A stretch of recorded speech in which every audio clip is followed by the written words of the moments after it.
ما كان الله ليذر المؤمنين على ما أنتم عليه حتى يميز الخبيث من الطيب وما كان الله ليطلعكم على الغيب ولكن الله يجتبي من رسله من يشاء فآمنوا بالله ورسله وإن تؤمنوا وتتقوا فلكم أجر عظيم۔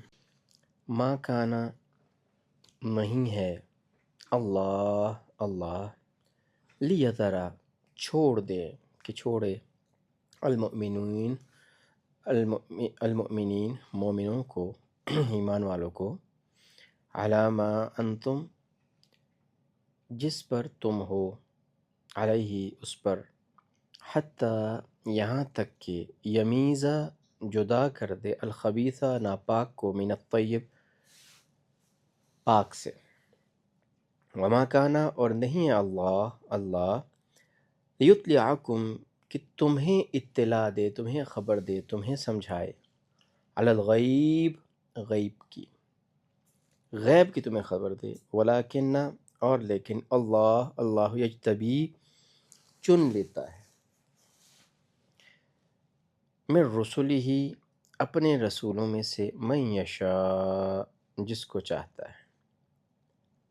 فآمنوا تو تم ایمان لاؤ باللہ اللہ پر ورسولہ اور اس کے رسول پر، وَإِن تُؤْمِنُوا اور اگر تم ایمان لاؤ وَتَتَّقُوا اور تم تقوی اختیار کرو فَلَكُمْ تو تمہارے لیے اجر عظیم بہت بڑا اجر۔ بہت امپورٹنٹ آیت ہے معنی کے اعتبار سے اور ہماری زندگیوں کے اعتبار سے، جو ہماری ایک دنیاوی زندگی کے اعتبار سے، طویل عام کے اعتبار سے بہت خوبصورت اور بہت اہم آیت ہے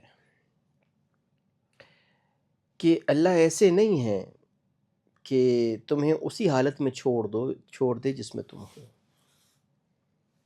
یعنی اس میں ایک طرح سے محبت بھی ہے، کیئر بھی ہے اور اطلاع بھی ہے، ریزن بھی بتائی جا رہی ہے۔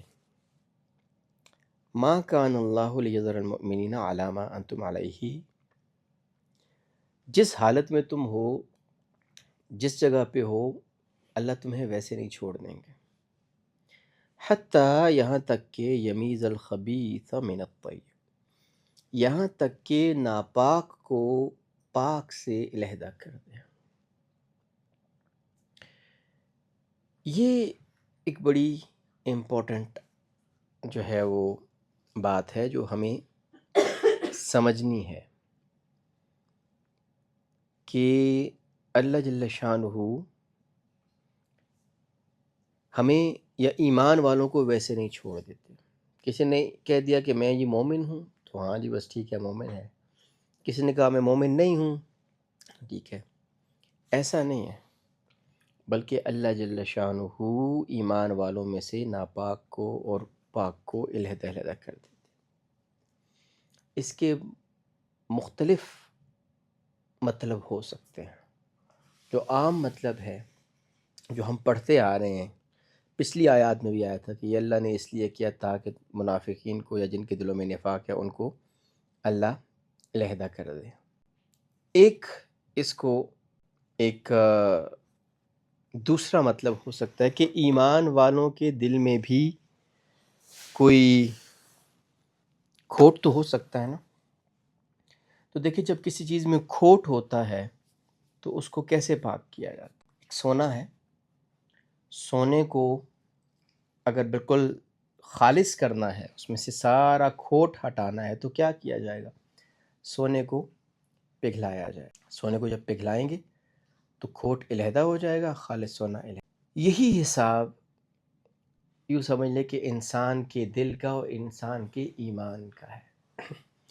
ہمارے دل کے کھوٹ، ہمارے دل کی کمیاں، ہمارے دل کی جو پرابلمز ہیں، ہمارے ایمان کی کمیاں، ہمارے ایمان کے پرابلمز، وہ ہمیں اس وقت تک سمجھ نہیں آتے جب تک ہمیں آزمائش کی بھٹی سے گزارا نہیں جاتا۔ جب ہم آزمائش کی، مصیبتوں کی بھٹی سے گزرتے ہیں تو پھر ہمارے دلوں کا جو زنگ ہے نا وہ اترتا ہے۔ اور ہمارے اندر جو کھوٹ ہوتا ہے وہ سامنے آ جاتا ہے، اور ہم اس کو پتہ لگ جاتا ہے کہ نہیں یار، میں تو خود کو سمجھتا تھا کہ میں تو بہت، میرا پکا ایمان ہے اور میں تو بہت زیادہ اللہ کے قریب ہوں، یا مجھے پورا یقین ہے اللہ کی ذات پہ، اللہ کے وعدوں پہ، اللہ کے وعیدوں پہ، لیکن میرے اوپر یہ جو مصیبت آئی تھی اس نے تو بالکل واضح کر دیا کہ بھئی میں تو بڑے خطرے میں ہوں۔ تو اللہ جل شانہ اس طریقے سے طیب کو خبیث سے علیحدہ کر دیتے ہیں۔ لوگوں میں بھی آزمائش آئی ہے، اس میں بھی لوگ علیحدہ ہو جائیں گے۔ جب آزمائش آتی ہے کچھ لوگ جو ہے وہ بالکل ساتھ چھوڑ دیتے ہیں، کچھ ایمان پہ اور جو حق پہ قائم رہتے ہیں۔ تو یہ بھی ایک موقع ہوتا ہے جب پتہ چل جاتا ہے کہ کون واقعی جو اس کاز کے ساتھ، حق کے ساتھ کھڑا ہے اور کون اس کے خلاف ہے، کس کے دل میں ایمان ہے، مضبوط ایمان ہے، اور کون جو ہے وہ ایمان کے بغیر ہے۔ اور اسی طریقے سے دلوں کے اندر سے بھی ایسے ہی صفائی ہوتی ہے۔ اور جو اگلی آیت پڑھنے لگا ہوں، اس میں کچھ مفسرین نے اس کی جو تفسیر کیا وہ بہت عجیب ہے، اور وہ بہت ریلیونٹ ہے، ہماری زندگیوں سے بہت زیادہ میل کھاتی ہے، بہت زیادہ۔ اور یہ اگلی آیت ساری وہ اسی تناظر میں لے کے کچھ مفسرین چڑھے ہیں کہ وَمَا كَانَ اللَّهُ لِيُطْلِعَكُمْ عَلَى الْغَيْبِ، اور اللہ جو ہے نا وہ تمہیں اطلاع نہیں دے گا۔ ابھی اگر ہم اس کو پچھلی آیت سے، جو پچھلا جو ٹکڑا ہے آیت کا، اس سے جوڑ کے پڑھیں تو پچھلی آیت میں اللہ کیا کہہ رہے تھے کہ اللہ تمہیں ویسے نہیں چھوڑیں گے، اللہ تمہارے کھوٹ کو اور تمہارے ناپاک کو اور پاک کو علیحدہ کر دیں گے۔ وما کان اللہ لیطلعکم الغیب، اور اللہ نہیں ہے ایسے کہ تمہیں غیب پہ مطلع کر دیں۔ غیب مینز جو ہماری سمجھ سے باہر ہے، جو ہماری آنکھوں سے اوجھل ہے، جس کا ہمیں معلوم نہیں ہے، وہ غیب ہے۔ اب کسی بندے کو آزمائش آئی ہے تو اب وہ سوچ رہا ہے کہ میرے اوپر یہ آزمائش کیوں آئی ہے۔ ایک بندے کو سزا ملی ہے، بیماری آئی ہے، کچھ آئی ہے، اب ہم بیٹھ کے سوچتے تھے نہیں یار ہم نے کیا کیا ایسا کہ جس ہمارے اوپر جو ہے یہ ایسی آزمائش آ گئی ہے۔ یا اگر کسی جماعت میں کسی جگہ کے اوپر جو ہے وہ اس میں منافق لوگ بھی ہیں اور واقعی جو مخلص لوگ ہیں وہ بھی ہیں، تو اب اللہ وما کان اللہ لیطلعکم علی الغیب، اللہ تمہیں غیب سے اطلاع نہیں دے دے گا بھائی یہ منافق ہے اور یہ مومن ہے، ایسا نہیں ہوگا۔ بلکہ دونوں لحاظ سے دیکھیں، پہلے ہم اس کی اگر پچھلے آیت کے ٹکڑے کی تفسیر یہ کریں کہ اللہ جل شانہ ویسے نہیں چھوڑے گا، منافقوں کو اور مخلصوں کو علیحدہ کر دے گا۔ تو وہ کیسے علیحدہ کر دے گا؟ ایسے تو نہیں ہوگا آسمان سے ایک لسٹ اترے گی کہ بھئی یہ منافق ہے اور یہ مخلص ہے، بلکہ اللہ ایسے حالات پیدا کریں گے، ایسی آزمائشیں لائیں گے جس میں مخلص لوگ اور منافق لوگ بالکل نکھر کے سامنے آ جائیں گے، بالکل واضح ہو جائیں گے، اچھا یہ منافق ہے، یہ اس سائیڈ کا ہے، یہ اس سائیڈ کا ہے۔ دوسری صورت میں دیکھیں کہ میں نے جس طرح عرض کیا کہ ہمیں اپنا ایمان کو پاک کرنے کے لیے، دل کو پاک کرنے کے لیے آزمائشوں کی بھٹی سے گزرنا پڑے گا، مصیبتوں سے، پریشانیوں سے، آزمائشوں سے گزرنا پڑے گا۔ اور جب ہمارے اوپر کوئی آزمائش آئے تو اللہ ہمیں اطلاع نہیں دیں گے، ہمیں خبر نہیں دیں گے، ہمیں نہیں جسٹیفائی کریں گے، نہیں بتائیں گے کہ اللہ نے یہ والی جو مصیبت ہے، پریشانی ہے، یہ جو آزمائش ہے، یہ ہم پہ کیوں بھیجی ہے، ایسے میرے ایمان میں کیا کھوٹ تھا کہ یہ آئی ہے، میں نے ایسا کیا کیا تھا کہ آئی تھی۔ اللہ کیا کہتے ہیں وما کان اللہ لیطلعکم علی الغیب۔ جو میں نے ایک ٹاپک رکھا تھا کہ آزمائش کیوں آتی ہے، تو اس کا ایک آنسر، سمپل آنسر یہ ہے کہ اللہ ہمیں نہیں بتائیں گے کہ یہ کیوں آئی۔ ہمیں آگے اور اسی آیت کے اندر جو ہے، اسی آیت کے اندر جو نیکسٹ ایک جو ٹکڑا ہے نا، وہ اگر آپ دیکھیں بالکل اینڈ میں کیا آتا ہے، وَإِن تُؤْمِنُوا، اگر تم اللہ پہ ایمان رکھو گے،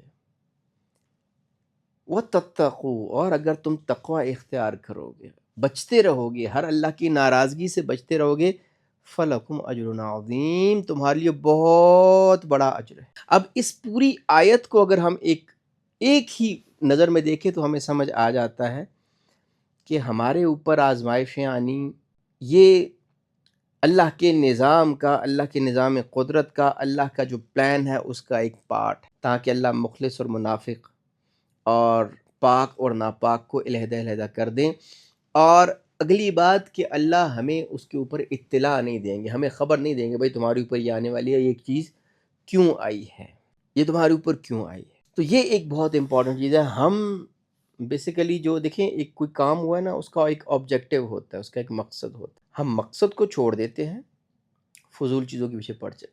اگر کسی پہ آزمائش آ ہی گئی ہے تو بجائے اس کے کہ وہ اللہ کی طرف متوجہ ہو، استغفار کرے، لا الہ الا انت سبحانک انی کنت من الظالمین پڑھے، ہم کس میں سوچتے ہیں یار میں نے ایسا کیا کیا ہے، میں اتنا ہی برا ہوں، اتنے لوگ ہیں جو مجھ سے اتنے برے برے کام کرتے ہیں، صرف میں ہی کیوں، میرے اوپر یہ ساری کی باتیں کیوں آئی ہیں. اور پھر کبھی کبھی ہمیں لگتا ہے کہ یار ہم بہت مظلوم ہیں، ہمارے اوپر تو بہت بڑے ظلم ہو گئے، ہمارے اوپر تو جتنی آزمائشیں آ گئی ہیں، جس طرح وہ شعر ہے نا کہ مشکلیں مجھ پر پڑی اتنی کہ آسان ہو گئی. تو ہمیں لگتا ہے کہ یار ہم تو بس بہت ہی زیادہ جو ہے نا پرابلم کا شکار ہیں، اور بہت ساری دنیا میں سب سے زیادہ آزمائشیں مجھ پہ ہی آئی ہیں. تو کچھ مفسرین نے اگلے پارٹ کو بھی نا اسی کے ساتھ کر دیا ہے، وَلَٰكِنَّ اللَّهُ يَجْتَبِي مِن رُّسُلِهِ مَن يَشَاءُ، اور اپنے رسولوں میں سے اللہ جس کو چاہتے ہیں نا چن لیتے. اس کی ملٹیپل جو ہے وہ توجیحات، ملٹیپل تفاسیر ہو سکتی ہے.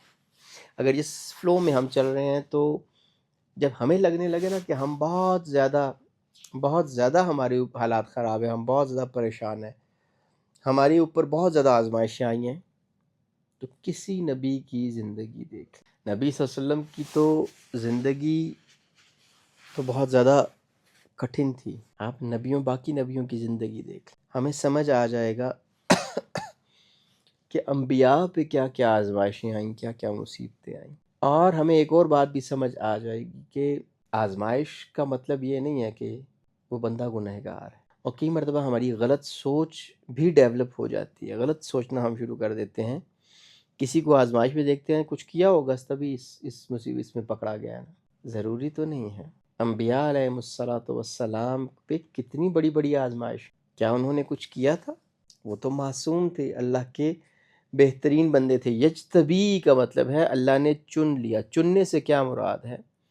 اجتباء وہاں یوز کیا جاتا ہے جہاں پہ کوئی بندہ ڈیزرو کرتا ہو، جس نے وہ چیز ارن کی ہو، وہاں پہ ورڈ اجتباء یوز کیا جاتا ہے. یعنی یہ جو اللہ نے چنے ہیں یہ واقعی ڈیزرو کرتے. کئی مرتبہ کہتے ہیں کہ یار ہمارے اوپر جس طرح قرآن میں مشرکین کے بارے میں آتا ہے کہ وہ کہتے تھے کہ یہ قرآن ہمارے اوپر کیوں نہیں نازل ہوتا. تو ہر ایک کی کیپیسٹی نہیں ہوتی. دیکھیں بہت سارے لوگ ہوتے ہیں نا جن پہ ذرا سی مصیبتیں پریشانیاں آتی ہیں نا تو ان کا نروس بریک ڈاؤن ہو جاتا ہے، وہ جو ہے نا وہ ڈپریشن میں چلے جاتے ہیں، بالکل ان کا ذہن معاف ہو جاتا ہے، وہ زندگی سے جو ہے وہ بیزار ہو جاتے ہیں. بہت سارے لوگوں کو آپ دیکھ رہے ہوں گے پریشانی ہوتی ہے، کوئی پرابلم آتا ہے، خودکشی کی کوشش کر لیتے ہیں، اٹیمپٹ کر لیتے ہیں یا خودکشی کر لیتے ہیں. اور بہت سارے لوگ ہوتے ہیں ان پہ اتنے ڈھیر سارے مسائل آتے ہیں، ڈھیر سارے پرابلمز آتی ہیں، لیکن وہ چلتے رہتے ہیں. ہر ایک کے اندر ہر چیز کی کیپیسٹی نہیں ہوتی. نبی صلی اللہ علیہ وسلم پہ جب وحی اترتی تھی تو فرمایا کہ اگر اونٹنی میں بیٹھے ہوتے تو اونٹنی کھڑی نہیں رہ سکتی تھی، زمین پہ بیٹھ جاتی. اتنا بوجھ تھا، اتنی ہیوی قسم کی وحی جو تھی وہ اتنی ہیوی تھی. غالباً کسی صحابی نے فرمایا کہ ایک مرتبہ نبی صلی اللہ علیہ وسلم کا گھٹنا میری ٹانگ کے اوپر تھا اور وحی آنا شروع ہو گئی، تو نبی صلی اللہ علیہ وسلم کی یوں مجھے لگا کہ جیسے نبی صلی اللہ علیہ وسلم کی صرف گھٹنے کے وزن کی وجہ سے میری ٹانگ ٹوٹ جائے گی. تو اللہ جل شانہ کے نا وہ چنے ہوئے بندے ہوتے ہیں جو ڈیزرو کرتے ہیں، جو اتنے اسٹرانگ ہوتے ہیں، اتنے قابل ہوتے ہیں کہ اللہ نے ان کو چنا ہوتا ہے، اور اللہ جس کو چاہتے ہیں چن لیتے ہیں. اور اگر ہم اس کو دوسری لحاظ سے دیکھیں تو نبیوں کی آزمائشوں کو دیکھیں، انبیاء پہ کتنی آزمائشیں ہیں. اب دیکھیں نا اس پہ یہ اندازہ کر لیں کہ نبی صلی اللہ علیہ وسلم پہ منافقین کی وجہ سے کتنی آزمائشیں ہیں، کتنا برداشت کرنا پڑا انہیں، کتنے دل برداشتہ ہوتے. اور نبی صلی اللہ علیہ وسلم کے بارے میں قرآن میں بھی آتا ہے کہ کیا آپ اپنے آپ کو گھلا دیں گے، اپنے آپ کو نعوذ باللہ ہلاک کر دیں گے ان کی وجہ سے. تو ہم یہ امپورٹنٹ بات سمجھ لے کہ اللہ دنیا میں ہمارے ساتھ جو بھی کرتے ہیں وہ ہماری ہی بہتری کے لیے ہوتی ہے. اور اس پوائنٹ کو سمجھ لیں، حتیٰ یمیز الخبیث من الطیب، یہاں تک کہ اللہ ناپاک کو، کھوٹ کو، گندگی کو پاکی سے، خالص چیز سے علیحدہ نہ کر دے. یہ تب تک آزمائشیں آتی رہیں۔ تو آزمائش کا ایک مقصد ہمارے ایمان کی تجدید کرنا اور ایمان کو پاک کرنا ہے، اور اللہ ہمیں نہیں بتائیں گے کہ یہ کیوں آئی ہے، کیسے آئی ہے، اور اس سے بہت زیادہ رسولوں کے اوپر بھی آزمائشیں آئی ہیں۔ یا دوسری توجیہ کہ اللہ جس کو چاہتے ہیں، اجتبا کا جیسے میں نے عرض کیا، اجتبا میں یہ چیز پائی جاتی ہے کہ وہ بندہ ڈیزرو کرتا ہے۔ اللہ جس کو چاہتے ہیں چن لیتے ہیں، لیکن چنتے ایسے نہیں ہے کہ رینڈملی چن لیا، بلکہ ان کی جو ایک اسٹرینتھس ہیں، ان کی جو قابلیت ہے، اس کی بنیاد پہ کرتے ہیں۔ فآمنوا باللہ ورسولہ، بس ایمان لاؤ اللہ پہ اور اس کے رسول صلی اللہ علیہ وسلم۔ اس بات پہ ایمان رکھو کہ ہمارا اللہ ہمیں دیکھ رہا ہے، اللہ ہم سے بے خبر نہیں ہے، اللہ دیکھ رہے ہیں، اللہ جانتے ہیں۔ اللہ کے رسول نے جو حکم دیے ہیں وہ خیر پہ اور بھلائی پہ مبنی ہیں، اور اللہ اور اللہ کے رسول نے جو چیزیں ہمیں دی ہیں اسی میں ہمارے لیے بہتری ہے، جب ہمارا اس کے اوپر ایمان آ جائے گا۔ وَإِن تُؤْمِنُوا، اور اگر تم ایمان لاؤ گے، وَتَتَّقُوا، اور تقوی اختیار کرو گے، فَلَكُمْ أَجْرٌ عَظِيمٌ، تو یہ تمہارے لیے بہت بڑے اجر کا، بہت بڑے بدلے کا، بہت بہترین بدلے کا یہ ذریعہ بن جائے۔